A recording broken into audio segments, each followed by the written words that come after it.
expérience confronté nga à des choses qui te montrent que ni comme dit Gaston sénégalais lu bari da ciy tricher. waaw c'est vrai que moom sénégalais moom.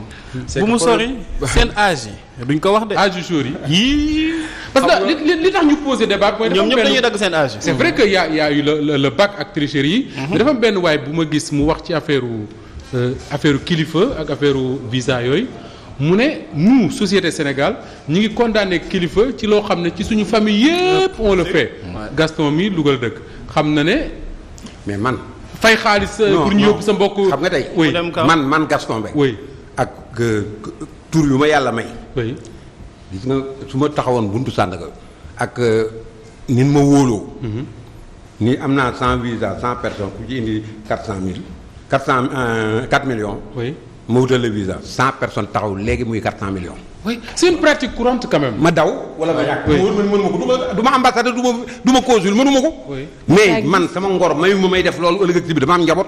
oui alors ko def li ma doon wax mooy je n'essaie pas vraiment pas de justifier wala d'expliquer. li ñuy taqal kilifa xaw ma ci dara du tout rien du tout mais li ma xam mooy ñëpp ñi nga xam ne dëkk nañ ci ay dëkku émigré xam nañ ne. dem jox nit xaalis pour mu lijjanti le visa moom lu fréquent rek Sénégal finalement cette tricherie là moom lañ dem ñun ba bëgg ci condamné xale yi doon def bac foofu ca Diourbel ak feneen alors que pratique la boo xam ne je dis pas tous les Sénégalais je ferai pas comme li fi xew keroog que les Sénégalais ay hypocrite lañ ngay werante ci ba sonn mais en tout cas quand même bari na ci réew mi quand même. c'est sûr et certain boo xoolee comme visa bi ñuy wax ci visa par exemple. la plupart ki lay wax ne la dama bëgg a dem voyage. oui. mu jox la tarif 3 millions 500 mais tricherie weesuwul ñu dem utal la papier yoo xamante ni ak compte de banque ak ñoom seen. oui pour ñu utal loolu. voilà maanaam lii ba ma fàttalikoo lii kii da mas na ko fi dénoncé. ba Ivoire bari mere ko muy le président Gbagbo. instant bi muy wax naan xam naa sama citoyen ni ñuy dundee France. benn turu Jean Paul la.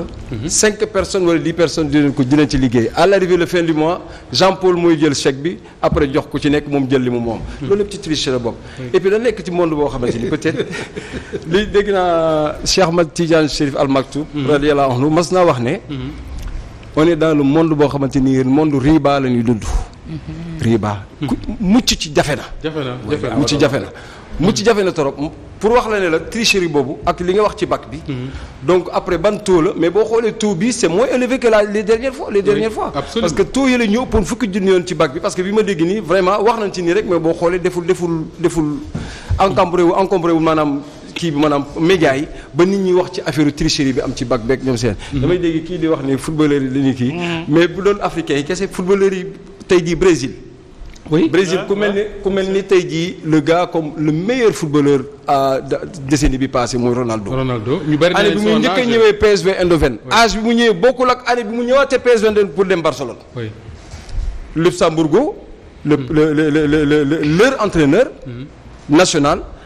at bi mu joué bokkul ak at bi nga xamante ne maanaam loolu ci fi leen ko fekk fi leen koy bàyyi maam triché boobu. ba pare Sénégal dafa mel ni daganal na loolu ah. il faut aller au tribunal mais nag comparaison n'est pas raison. waaw ko fee war a jëlee.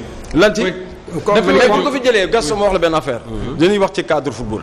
gis nga Sénégalais xoolal tey Gaston. même ci mbër yi sax da ngay gis mbër bu am 40 ans taxaw di naan man 20 ans la am 18 ans. Gaston maanaam man côté boobu sax jàppee wu ma ko tricherie. parce que boo xoolee sunu croissance fii Sénégal. un homme de 18 ans 19 ans 20 ans demal nga xool ko par rapport ak un homme de un français wala un tubaab bu 20 ans. maanaam bokkul xoolal Mbappé il a 19 ans.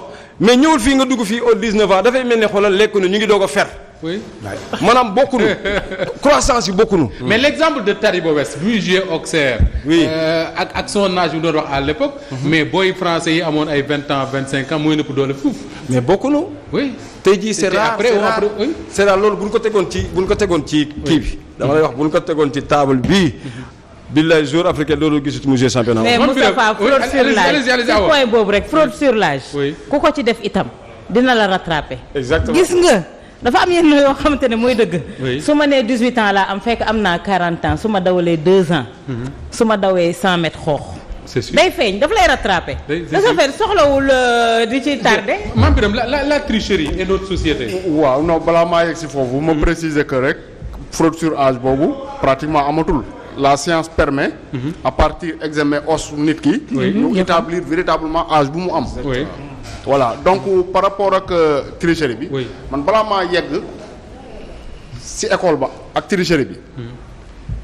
damay njëkk a poser question ndax élève terminal war na am far au Sénégal ñu nangu ko quoi. sans war na am lan far. wala man maa yëgul lu xew Sénégal quoi. am na jëkkër. non waxuma jëkkër de. far laa wax ku toll si am non far laa wax parce que déjà. ci biir réew de ku toll ci am jëkkëram fa. non non xol non man dama jàpp ne. oui élève terminal. war na tal lu war a tal oui. mooy nu mu amee bac. mais pas di farantu. non xam naa fi loolu moo njëkk a nekk sama premier constat. mais man am naa koo xamante ne xam naa ko ci année scolaire bi nañ ko marié te pourtant am na bagam ren ji. non waxuma mariage waxuma ko de. farantu ak mariage. voilà moom farantu la wax. mais mariage farantoo ko jiitu. jamono ji ba wàcc xam nga ni gars yi balaa ñuy tax nañu kii. mais dans tous les cas rek pour man c'est pas normal c'est un problème. c'est un problème pour yow. pour man beneen affaire bi mooy que pour man xale yi même si bu ñu war a condamner acte boobu man du ma yem si ñu ne ñii lu ñu def nii baaxul damay jéem a expliquer lan moo ko waral. lan moo ko waral. déjà. pour man xale yu dañuy jël de mauvais exemples te homme politique yi. ñoo ci jiitu. déjà lan lañ lay wax politique dafa salté pourquoi ñuy wax loolu parce que dañu jàpp ne ñi nga xamante ne ni ñooy intéressé wu ci politique bi. luñ la wax def safaan ba luñ la dig du am. ku ci jekku xaalis Sénégal mu dem. oui c'est ça la grande tricherie. mais loolu mooy grande tricherie bi. par un autre exemple. bi tax élève xëy na du nangoote def benn effort jàpp ne kat Sénégal gii boolewu ma ci ñoom am di ak mbëri yi nga xamante ne nii mën nga jàpp ne ñoom ñoo nekk léegi les idoles des jeunes. les stars bëgg naa nekk Einstein wala bëgg naa nekk professeur Babacar Gueye étudiant élèves yeeg ñooñu xalaatatuñ ko bëgg naa nekk Balla Gaye wala bëgg naa nekk Amdi Faye ngay gën a dégg mais ma ne loolu yëpp sori na. lan moo war a tax tey jii nii. ñuy légaliser tricher c'est parce que ñi nga xamante ni ñoo war a joxe l'exemple. ñi war a joxe exemple bi dañu ko banaliser dañuy montrer le mauvais exemple. aux jeunes. d'accord. te xam nga su may wax di joxe souvent exemple président Macky Sall rek ñu ne yow moom da nga contre président. mais war mën a toog sa wet sax. le pro. donc mais demeewul noonu. gis nga société boo munti nekk bu nekkee Gaston Mbengue moom mooy père de famille bi. bëgg kër gi véritablement yoon ak dëgg di fa daw moom ci boppam mi kilifa gi day wone ne mu ngi ci loolu déjà. président Macky Sall nee naa moom il est mal placé pour wax un quelconque ministre wala directeur bul détourner xaalisu Sénégal wala bul def loo xamante ne du yoon. ah lu tax.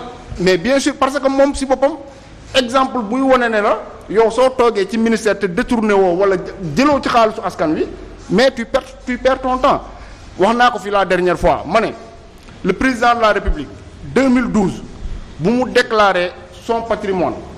bi mu déclaré patrimoine am rek la Sénégalais yu bari dañ ci moom parce que man mënuma comprendre Macky Sall nekk le président du 25e pays le plus pauvre au monde. tey soo tegee patrimoine u Macky Sall moo ëpp patrimoine u François Hollande moo ëpp patrimoine u Macron. lu leer. ñooñu jiite puissance boo xamante ni 4e la au monde. mais y a quelque chose qui se passe léegi bu nit ñi di gis par exemple nga nekk élève gis dans le gouvernement un ministre boo xamante ni mu wax français sax problème la nga gis keneen koo xamante ni directeur la pour mu wax li nga xamante ni moom la xalaat réellement génne ko normalement sax c'est un problème. mais élève bi jàng gis keneen koo xamante ni mu ngi ci koñ mais bien sûr gis keneen koo xamante ni mu ngi ci koñ bi am na maîtrise am na master am na leneen ak leneen te kat coxeur la wala mooy yor machine wal bi ci koñ bi kooku ban motivation lay am. c'est un problème. mais nag wàcc aussi li mu wax. Mhm. bul tëkkalee patrimoine Macky Sall parce que xamoo patrimoine Macky Sall. xamoo non patrimoine moom moo ko génne. xam naa Hollande génne na patrimoine. non dëkk yooyu bokkuñu ak suñu dëkk yi de. gis nga tey. non si xaaral ma wax la non baal ma wax la monsieur Ben. monsieur Ben. waaw bàyyi leen di jiiñe loo xam ni. alors France bokkul ak Sénégal mais Moustapha. gi nga présidence. da ngay déposer tey jii nii soo génnoon sa portable léegi mu dugal la benn site boo xamante di nga fa fekk patrimoine nu Macron. bu leer alors Awa Diom Ndiaye un mot parce que là il faut que. mais Moustapha gis nga lii. il faut pas en rire il faut en pleurer suñu nee il y a plus de 100 kii yu ñu jàpp ci tricher ci baccalauréat xam nga tey lan la ñu toll ci dëkk bi. la droiture ak le mérite n'est pas récompensé. ñiy tricher ñi nekk au devant de la scène ñoom la ñuy idolâtrer ñoom la ñuy tàccu. ak di de ce fait jeune génération bi ñoom li ñuy jàpp. jàng soxlaatul. parce que tey ñi am mooy ñi nga xamante ne jànguñu ñi jàng. xooslu ba agsi fii ñoom ñoo. mais loolu awa démarré wu léegi Sénégal depuis toujours da ngay dégg ñu naan xaalis kenn du ko. liggéey dañ koy lijjanti des trucs de ce genre. mais Moustapha dama lay wax lu gën a kii boo xamante ne man bi may jàng. dañu nekkoon ci école boo xamante ne ñi doon def première langue allemand du ñu defee bac ci école bi Immaculée Conception lañ doon defee ji bac. ñi nga xamante ne dañ jàppoon ne dafa am rigueur ci école privée catholique yi.